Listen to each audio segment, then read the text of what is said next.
আমি বর্তমানে চতুর্থ শ্রেণীতে পড়ি। প্রথমে একটু ভয় লেগেছিল, কিন্তু ক্যামেরা অন হওয়ার পর আমার মনে হয়েছিল আমি তো আমার স্বপ্ন পূরণ করছি। অনুশীলন করো, শুদ্ধ উচ্চারণ ঠিক করো, কিন্তু কখনো হাল ছেড়ে দিও না। আসসালামু আলাইকুম সুপ্রিয় দর্শক, সকলকে স্বাগত জানাচ্ছি দৈনিক অগ্রযাত্রা প্রতিদিনের নিয়মিত আয়োজন জনতার কথায়। সাথে আছি আমি আশরাফ আলী ফারুকী। অনেকে বলে স্বপ্ন পূরণের জন্য বয়স নয়, প্রয়োজন আত্মবিশ্বাস, ইচ্ছাশক্তি, পরিশ্রম এবং পরিবারের সহযোগিতা। আজ আমরা এমন এক ছোট্ট প্রতিভার সঙ্গে আপনাদের পরিচয় করিয়ে দেব, যে 10 বছর বয়সেই টেলিভিশনের পর্দায় আত্মবিশ্বাসের সাথে সংবাদ উপস্থাপনা করে সবার নজর কেড়েছে। পাবনার এই ক্ষুদে প্রতিভা আয়েশা আসিফ বর্তমানে সে চতুর্থ শ্রেণীর একজন শিক্ষার্থী। দর্শক, আমরা স্বাগত জানাচ্ছি আয়েশা আসিফকে। কেমন আছো তুমি? জি আলহামদুলিল্লাহ, ভালো আছি। আপনি কেমন আছেন? আলহামদুলিল্লাহ ভালো আছি। তোমাকে পেয়ে আমরা অত্যন্ত আনন্দিত, কারণ তুমি খুব ছোট হলেও খুব দারুণ প্রতিভা নিয়ে তুমি জন্মেছো। তোমার কাছে আমরা কিছু প্রশ্ন রাখতে চাই, জি। যেটা তুমি আমাদেরকে জানাবে। আসলে তুমি নিজের সম্পর্কে দর্শককে একটু বলো। আসসালামু আলাইকুম, আমার নাম সৈয়দা আয়েশা আসিফ। আমি একজন শিক্ষার্থী এবং পাশাপাশি আমি 21 টেলিভিশনের জনপ্রিয় সংবাদ ভিত্তিক অনুষ্ঠান মুক্ত খবরের একজন সংবাদ উপস্থাপিকা।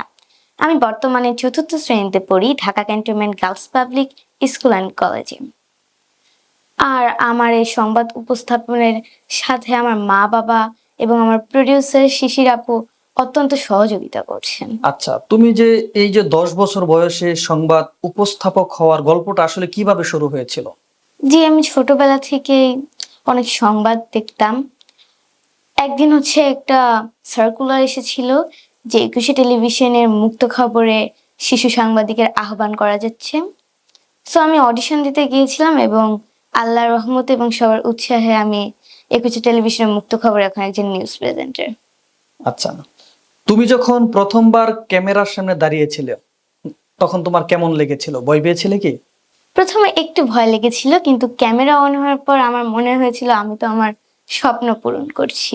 তখন আমার ভয় কমে গিয়েছিল এবং আমি আত্মবিশ্বাসের সাথে সবকিছু বলতে পারছিলাম। আচ্ছা, যখন তুমি সংবাদ পাঠ করো তখন তোমার প্রস্তুতি কিরকম থাকে? কিভাবে প্রস্তুতি নাও তুমি? সংবাদ যখন পাঠ করি তখন তো আগে থেকে স্ক্রিপ্ট দেওয়া থাকে।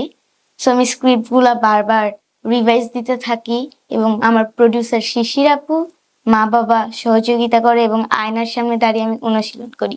আচ্ছা, তুমি তো এখন পড়াশোনা করছো, অর্থাৎ ক্লাস 4-এ তুমি পড়ো। এই চতুর্থ শ্রেণীতে পড়ার পরেও তুমি কিভাবে আসলে এই যে তুমি যে পেশাতে আছো, প্রেজেন্টেশন করো, বা এই দুটো একসাথে কিভাবে সামলাচ্ছ?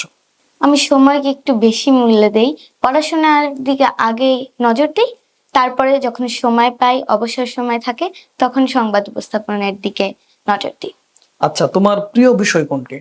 আমার প্রিয় বিষয় হচ্ছে বাংলা, কারণ আমি শুদ্ধ উচ্চারণ এবং কথা বলতে খুব ভালোবাসি। আচ্ছা, তুমি এই সংবাদ উপস্থাপনের বাইরে আর কি কি তুমি করো বা করতে ভালো লাগে তোমার? আমি সংবাদ উপস্থাপনের বাইরে আবৃত্তি, চিত্রাঙ্কন এসব করি। আচ্ছা, তোমার গল্পের বই পড়তে ভালো লাগে কেন? এবং তোমার কি কোনো পছন্দের লেখক আছে যার লেখা তুমি খুব বেশি পড়ো বা আগ্রহ হয় এরকম? গল্পের বই পড়লে কল্পনা শক্তি বাড়ে, আর আমার গল্পের বই পড়ে নতুন কিছু জানার আগ্রহ আছে, এজন্য আমার গল্পের বই পড়তে ভালো লাগে। আর আমি মোহাম্মদ জাফর ইকবালের গল্পের বই পড়তে খুব ভালো লাগে, তার লেখা এক ডজন একজন আমার খুব ভালো লাগে। আচ্ছা, তুমি আবৃত্তি বা চিত্রাঙ্কনে মানে কিভাবে তোমার আগ্রহ তৈরি হলো এবং কতটা এটাকে আয়ত্ত করতে পেরেছো? আমি ছোটবেলা থেকেই ইউটিউবে প্রীতি পণ্ডিত, ব্রজতি হালদার এরা যে ভিডিও ছাড়া আবৃত্তির, ওগুলো দেখতাম। এছাড়াও ফারজানা ড্রয়িং একাডেমির থেকে ড্রয়িং দেখতাম।